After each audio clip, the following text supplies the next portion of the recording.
Et après, il se passe quoi? Après tout ça, on a parlé de la santé, et ben on a la prévoyance. Parce que, comme vous le savez, aujourd'hui, les seuls salariés, en dehors des accords de branche qu'il peut y avoir, mais les seuls salariés pour lesquels vous avez une obligation de couverture prévoyance sont les salariés cadres. On se reverra certainement l'année prochaine pour parler du sujet, parce que je ne vais pas vous embrouiller plus que ça. Mais l'année prochaine, on se reverra pour parler des salariés non cadres qui vont être également couverts sur la prévoyance. Et le projet de loi de financement de la sécurité sociale pour 2016 nous annonce aussi quelques mesures.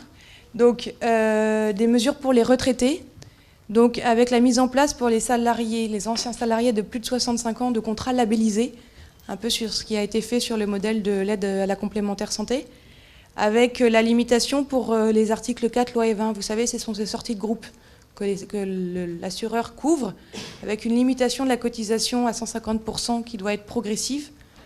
Et ensuite, pour les contrats temporaires, donc il y a une annonce qui serait la simplification des dispenses d'affiliation, qui sont actuellement très nombreuses, et la prise en compte de situations un peu particulières de salariés qui ont des contrats courts et pour qui il est difficile de s'affilier, se désaffilier, s'affilier, se désaffilier tout le temps.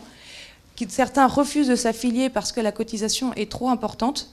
Et là, dans ces cas-là, ce qui est prévu et ce qui est indiqué dans la loi de financement, alors avec les réserves, hein, c'est un projet, il n'a pas été voté, pas encore discuté, ça serait une espèce de chèque que l'employeur remettrait à son salarié qui représenterait à peu près l'équivalent de ce qu'il finance pour les salariés à temps plein et en CDI et qui s'affilient. Et donc cette espèce de chèque permettrait aux salariés en CDD qui ne s'affilient pas au régime de l'entreprise d'aller s'affilier à titre individuel à un autre régime auquel ils pourraient rester affiliés pendant 1 an. Et donc chacun de ses employeurs, à chaque fois qu'il changerait, lui donnerait ce chèque et ça lui permettrait de financer sa cotisation à chaque fois. Voilà, c'est un projet, on ne sait pas encore ce que ça va être concrètement, mais c'est ce qui est annoncé. Il va y avoir encore des évolutions et vraiment le but de toute cette généralisation, c'est que chaque salarié, dans le cadre de son entreprise, ait accès à une complémentaire santé. La dispense d'affiliation, c'est très important, c'est l'employeur qui peut la mentionner dans sa DUE et c'est une faculté pour le salarié.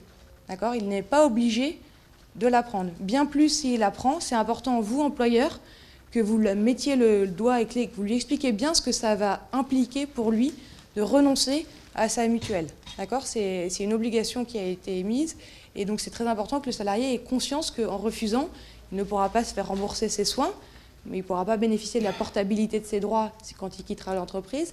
Donc il y a un certain nombre de choses auxquelles il n'aura pas accès pendant sa vie professionnelle parce qu'il aura refusé. Donc il est libre de refuser, mais il faut qu'il ait conscience des conséquences de son refus.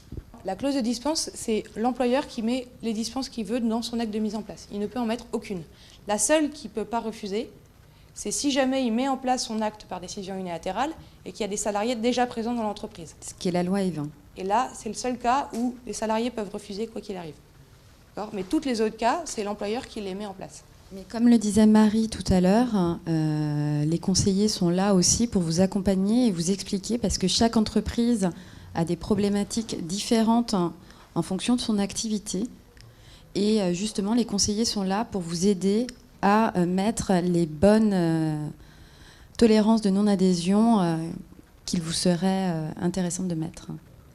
Juste pour finaliser tout ça, en gros, je pense que vous avez compris, il y a la généralisation d'un côté avec le panier de soins minimum. Il y a par ailleurs le contrat responsable qui fait également d'autres limites de maxima. Il y a ce 1er janvier 2016, qui est cette date butoir pour tous. Pour tous, si vous avez un contrat ou que vous n'en ayez pas, c'est quand même une date butoir parce qu'il va falloir vérifier vos contrats en place et vos actes de mise en place également s'ils sont conformes. Parce que s'ils ne sont pas conformes, il faut les modifier. Et comme on l'a vu tout à l'heure, toute modification vous fait perdre cette longue période de changement. Et c'est l'ensemble de vos salariés qui doivent être couverts. Si on pouvait vous amener un conseil, c'est de ne pas attendre la dernière minute. Pourquoi ? Parce que, comme vous avez pu le voir, vous avez, vous, déjà, en tant qu'employeur, un certain nombre de choix à faire, financiers et pour le bien de vos salariés.